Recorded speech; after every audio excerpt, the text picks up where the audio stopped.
আসসালামু আলাইকুম। সবার আগে বাছাই করা 10টি আন্তর্জাতিক খবর জানিয়ে দেব। প্রথমেই থাকছে শিরোনাম। তবে তার আগে অনুরোধ থাকবে ভিডিওটিতে একটি লাইক দিবেন। নিয়ে দেব এই মুহূর্তে পাওয়া সর্বশেষ গুরুত্বপূর্ণ আপডেট আন্তর্জাতিক সংবাদ। ইউক্রেনকে অস্ত্রের চালান না পাঠাতে জার্মান সরকারের প্রতি রাজনৈতিক ও সমাজকর্মীদের আহ্বান। এরপর জানিয়ে দেব যুক্তরাষ্ট্রের প্রতিনিধি পরিষদের স্পিকার কেভিন ম্যাকার্থি পদচ্যুত। এদিকে 40 বছর ধরে অপেক্ষা করছি, আর নয় বলছে এরদোগান।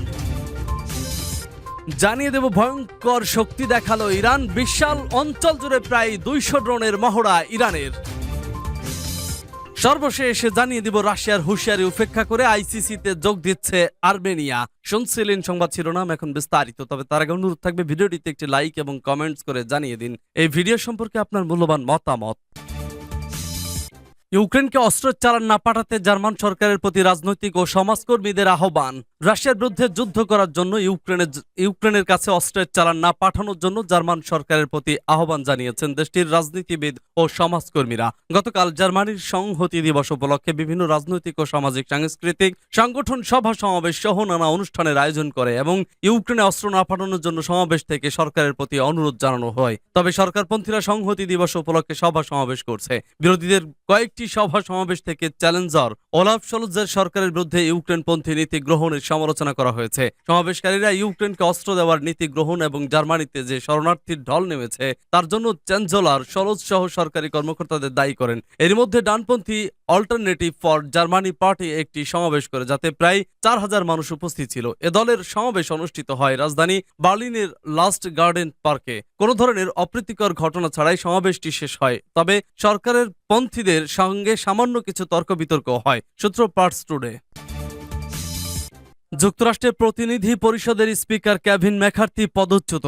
যুক্তরাষ্ট্রের ইতিহাসে প্রথমবারের মতো ভোটের মাধ্যমে কংগ্রেসের স্পিকারকে পদচ্যুত করা হয়েছে। গতকাল মঙ্গলবার নিম্নকক্ষ প্রতিনিধি পরিষদের আইন প্রণেতারা ভোটের মাধ্যমে স্পিকার কেভিন ম্যাকার্থির প্রতি তাদের অনাস্থার কথা জানিয়ে দেন। ক্ষমতাসীন ডেমোক্রেট দলের 208 জন সহ কেভিন ম্যাকার্থির বিপক্ষে ভোট দিয়েছেন পরিষদের 216 জন সদস্য।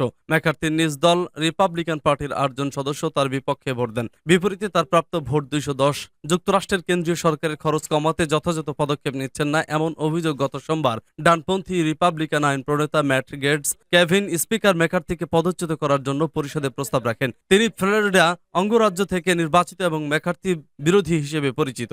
শাটডাউন এড়িয়ে যুক্তরাষ্ট্রের কেন্দ্রীয় সংস্থাগুলোর কার্যক্রম আরও 45 দিনের জন্য চালু রাখার জন্য তহবিল সরবরাহে একেবারে শেষ মুহূর্তে মার্কিন কংগ্রেসের উভয় কক্ষে বিল পাশের পর থেকে কেভিন ম্যাকার্থি আলোচনায় ছিলেন। গত শনিবার কংগ্রেসের উভয় কক্ষে স্টপ গ্যাপ তহবিল বিলটি পাশ হয়। ম্যাকার্থিকে সরিয়ে দেওয়ার পর অন্তর্বর্তীকালীন স্পিকার হিসেবে প্যাট্রিক ম্যাকহেনরিকে দায়িত্ব দেওয়া হয়েছে। তিনিও রিপাবলিকান দলের আইন প্রণেতা। নিম্নকক্ষ প্রতিনিধি পরিষদের পরবর্তী স্পিকার নির্বাচনে সম্ভাব্য প্রার্থী হিসেবে রিপাবলিকান নেতা স্টিভ স্ক্যালিস ও টম ইমরানের নাম শোনা যাচ্ছে।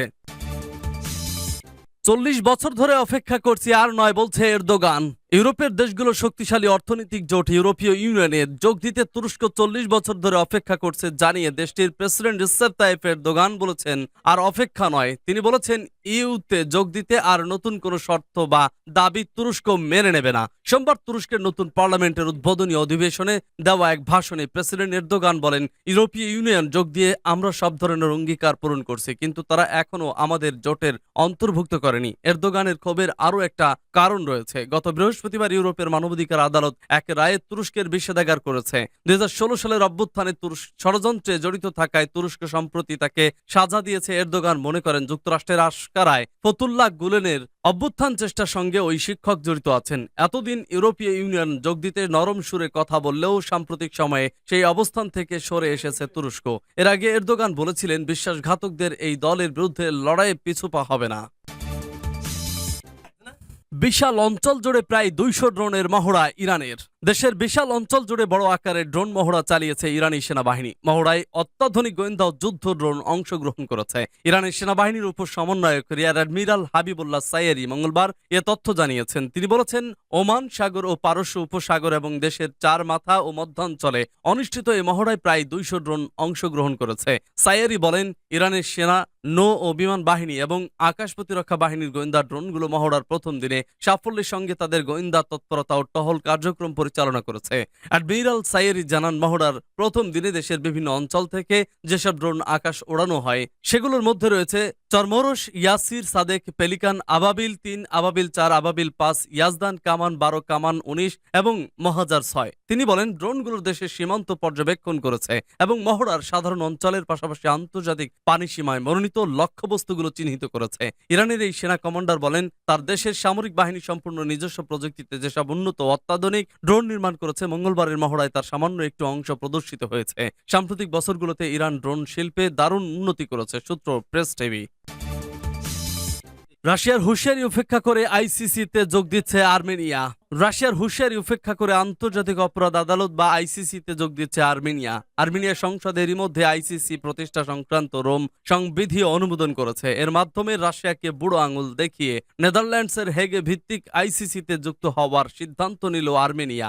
আর্মেনিয়ার পার্লামেন্টের একজন মুখপাত্র বলেছেন, মঙ্গলবারের অধিবেশনে 60 জন সংসদ সদস্য আইসিসির গোড়াপত্তনকারী রোম সংবিধি অনুমোদনের পক্ষে ভোট দিয়েছেন। অন্যদিকে সরকার বিরোধী 22 সংসদ সদস্য আইসিসিতে যোগদানের বিরোধিতা করে ভোট দিয়েছেন। রাশিয়ার প্রেসিডেন্ট ভ্লাদিমির পুতিনের বিরুদ্ধে আইসিসির পক্ষ থেকে গ্রেপ্তারি পরোয়ানা জারি রয়েছে।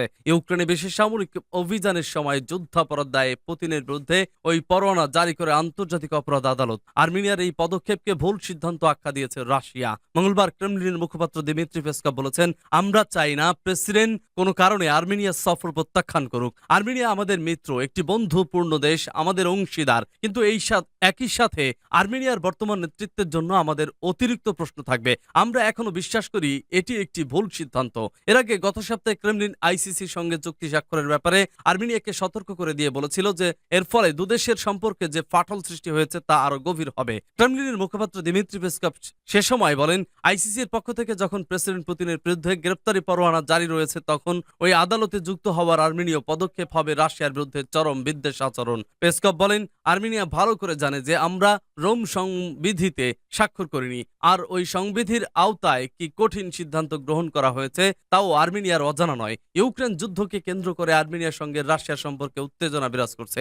এছাড়া ইয়েরেভান অভিযোগ করেছেন, নাগোর্নো কারাবাখ নিয়ে আজারবাইজানের সঙ্গে সংঘাতে রাশিয়া আর্মেনিয়া সহযোগিতা করেনি। সূত্র দ্য গার্ডিয়ান, এপি, রয়টার্স ও আল জাজিরা।